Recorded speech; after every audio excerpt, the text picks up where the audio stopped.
two of the most looked forward to continental football cups came to an end on the same day if you're going by calendar year. Of course, if you're a fan in India, you'd have been watching the finals a few hours apart, both late at night and early in the morning, but such is the beauty of time differences. And in the end, we now have both your new European football champions as well as your South American football champions. Spain clinched the Euro 2024, whereas the Copa America 2024, well, it was retained by defending champions Argentina. But did you know that there was actually some rather interesting similarities between the two teams when it came down to, let's say, how it is that they went about their business in their respective tournaments? Of course, there will always be some kind of similarities given that, and you can make a joke about this, but of course, both teams speak the same language more or less, but that isn't the similarity we're talking about. Neither is it the fact that a lot of Argentine players do, of course, play in Spain, so have taken that influence there just a little bit. No, the similarities come down to just how invincible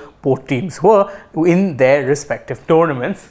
Just quickly take a look at Spain's record really when it comes to this particular tournament, and it reads very, very imperiously. They played 7 games, lest we forget, 3 games in the group stages and then 4 knockout encounters, and won each and every single one of them. There was no losses or no draws in that particular run. They won 7 of the 7 games, and it was, as we say, it was an invincible run, unbeaten. And not just unbeaten, they didn't even drop a single point. It is impressive to say the least, but believe it or not, it's not the only time this summer that a team actually went the entire distance of a particular tournament in, let's say, invincible fashion, because Argentina did exactly the same thing, and it is actually unbelievable when you're looking at it, because even though Argentina played 1 game less than Spain, given that, of course, the Copa America doesn't have a round of 16, it is 3 group stage games and straight to the quarterfinals, they still did not actually lose a single game. Not just lose,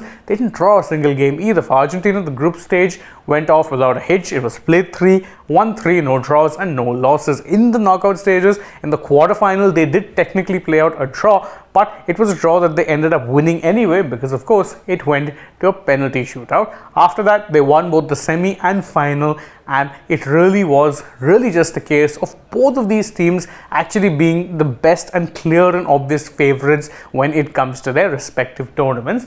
Now, if you had predicted that Argentina would win the Copa America before the tournament, or if you had predicted that Spain would win the Euro 2024 title, not many people would have been very surprised at how it is that things went. After all, both were right up there when it comes to the favorites for these respective tournaments. But if you would have told any football fan that not just one, but both of these champions would be crowned without dropping a single loss or without taking a single loss, then they would have been telling you, listen man, this is a bit too much when it comes to predictions. But both of these teams clearly in a class of their own throughout their respective tournaments. And you can let us know, of course, in the comments below what were your favorite Argentina-Spain matches in this particular edition of the Copa and Euros respectively.